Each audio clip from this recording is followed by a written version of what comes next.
በምዕራብ አፍሪካ በአንጻራዊነት የተረጋጋ ዲሞክራሲ ያላት ሀገር ተብላ የምትታወቀው ቤኒን ትናንት እሁድ ያልተጠበቀ የፖለቲካ ክስተትን አስተናግዳለች።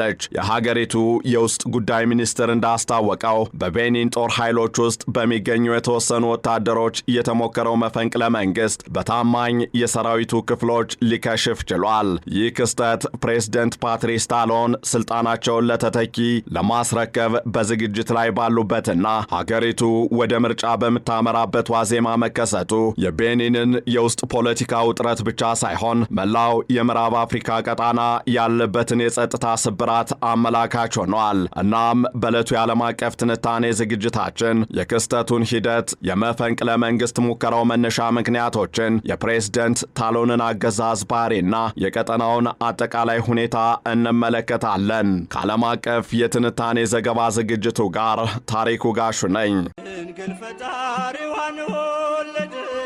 ስታንዳርድ የጉዞ ወኪል ታላቅ መንፈሳዊ ጉዞ ወደ ቅድስት ሀገር ኢየሩሳሌም በታላላቅ አባቶችና ካህናት እንዲሁም በታዋቂ ዘማሪያን ታጅበው ጌታችንና መድኃኒታችን ኢየሱስ ክርስቶስ ከተወለደባት ቤተልሔም፣ የተጠመቀባት ዮርዳኖስ ባህር፣ ያደገበት ናዝሬት፣ የተሰቀለበትን ቀራንዮን እንዲሁም ሌሎች መንፈሳዊ ቦታዎችን እናስጎበኞታለን።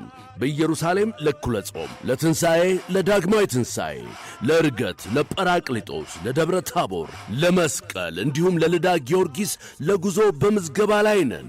ያለን ቦታ ውስን ስለሆነ ፈጥነው ይመዝገቡ።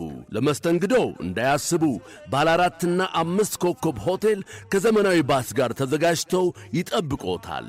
አድራሻ ቦሌ መንገድ ናይል ሶርስ ሕንፃ 3ኛ ወለል ላይ ቢሮ ቁጥር 307። ለበለጠ መረጃ በ0911 46 1277 ወይም በ0911 23 66 18 ይደውሉ።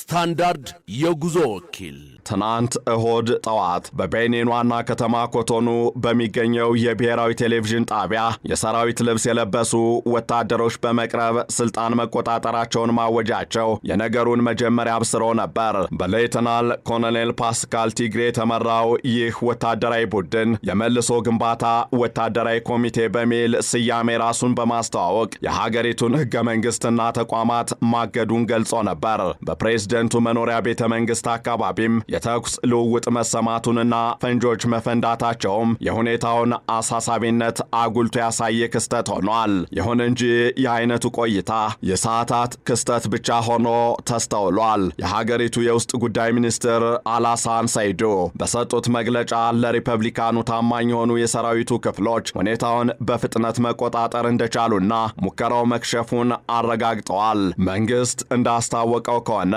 ፕሬዝዳንት ፓትሪስ ታሎን ደህንነቱ በተጠበቀ ቦታ እንደሚገኙና ከመፈንቅለ መንግስት ሙከራው ጋር በተያያዘም ቁጥራቸው 14 የሚደርሱ ወታደሮችና ተባባሪዎች በቁጥጥር ስር ውለዋል። ምንም እንኳን መንግስት ሁኔታው በቁጥጥር ስር መዋሉን ቢገልጽም ከጎረቤት ናይጄሪያ ወደ ቤኒን የአየር ክልል የገቡ አውሮፕላኖች ስለመኖራቸው የወጡ መረጃዎችና የተሰሙት ፍንዳታዎች ጉዳዩ ውስብስብ ሊሆን እንደሚችል ጥርጣሬን ፈጥረዋል።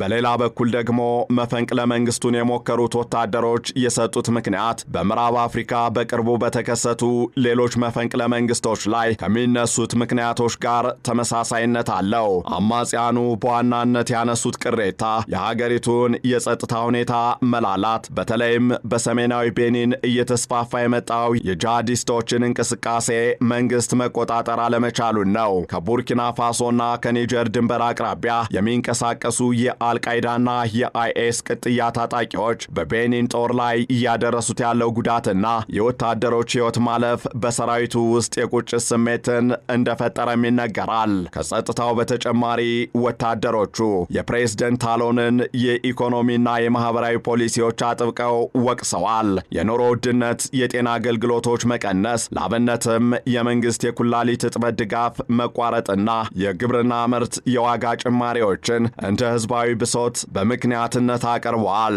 እንዲሁም የዜጎች የፖለቲካ መብት መገደምና የዲሞክራሲ ምህዳሩ መጥበብ እርምጃውን ለመውሰድ እንደገፋፋቸውም አንስተዋል። ከዚህ ጋር በተያያዘ የጥጥ ንጉሥ ወይም ዘ ኪንግ ኦፍ ኮተን በመባል የሚታወቁት ቱጃሩ ፕሬዝደንት ፓትሪስ ታሎን እንደ አውሮፓውያኑ የዘመን አቆጣጠር በ2016 ወደ ስልጣን ሲመጡ ሀገሪቱን በዘመናዊ መንገድ እንደሚያስተዳድሩ ቃል ገብተው ነበር። በአንድ በኩል የእርሳቸው አስተዳደር የሀገሪቱን ምጣኔ ሀብት በማሳደግ እንዲሁም በተለይ የጥጥ ምርትን በማስፋፋት ረገድ አድናቆትን አትርፏል። ከዚህ አንጻር ቤኒን ከአፍሪካ ሀገራት ቀዳሚ የጥጥ አምራች ሀገራት መካከል አንዷ እንድትሆን አስችለዋል። ነገር ግን ይህ የምጣኔ ሀብት እድገት ወደ ታችኛው የህብረተሰብ ክፍል ወርዶ የዜጎችን ኑሮ መቀየር አለመቻሉና ሀገሪቱ አሁንም ከዓለም ድሃ ሀገራት ተራ መሰለፏ ትልቅ ተቃርኖ ሆኖ ቀጥሏል። በፖለቲካው ረገድ ታሎን ተቃዋሚዎችን በማፈንና የፖለቲካ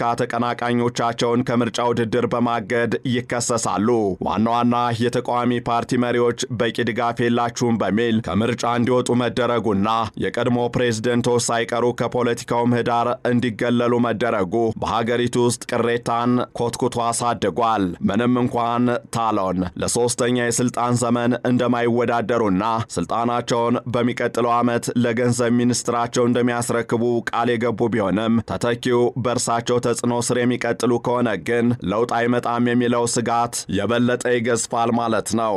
እናም የቤኒን መፈንቅለ መንግስት ሙከራ እንደ ደሴት ተነጥሎ የሚታይ ሳይሆን እንደ ሰንሰለት በተያያዘው የምዕራብ አፍሪካ ፖለቲካዊ ቀውስ አካል ተደርጎ ሊወሰድ ይገባል።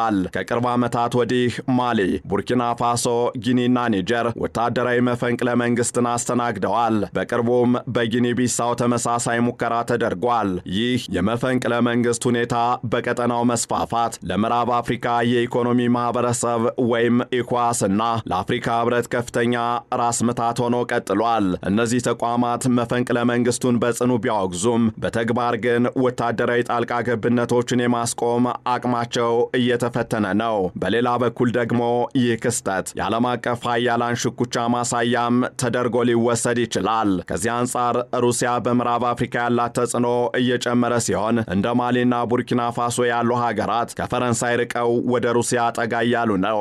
በቤኒን የተሞከረው መፈንቅለ መንግስት በሩሲያ ደጋፊ የማህበራዊ ሚዲያ ተጠቃሚዎች ዘንድ ድጋፍ ማግኘቱ ቤኒንም ወደዚህ የሳህል ጥምረት እንድትቀላቀል የሚፈልጉ ኃይሎች መኖራቸውን ያሳያል። ፈረንሳይ በበኩሏ የቀድሞ ቅኝ ግዛቷ በሆነችው ቤኒን ያላት ተጽዕኖ እንዳይሸረሸር ስጋት ላይ ናት። እናም የቤኒን መንግስት የመፈንቅለ መንግስት ሙከራውን ማክሸፉ ለጊዜው እፎይታን ቢሰጥም መሰረታዊ ችግሮቹ ግን አሁንም እንደቀጠሉ ናቸው። በሰሜናዊ የሀገሪቱ ክፍል ያለው የጸጥታ ስጋት፣ የኢኮኖሚው አለመመጣጠንና የፖለቲካው ምህዳር መጥበብ ለቀጣይ አለመረጋጋት መነሻ ሊሆኑ ይችላሉ።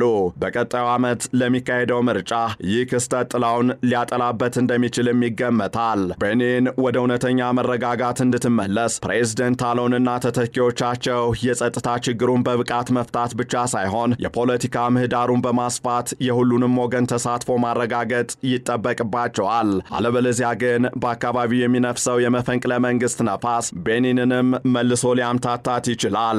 ይህንን ዓለም አቀፍ ትንታኔ ስናዘጋጅ ቢቢሲ፣ ሮይተርስና አልጀዚራን በዋቢነት ተጠቅመናል።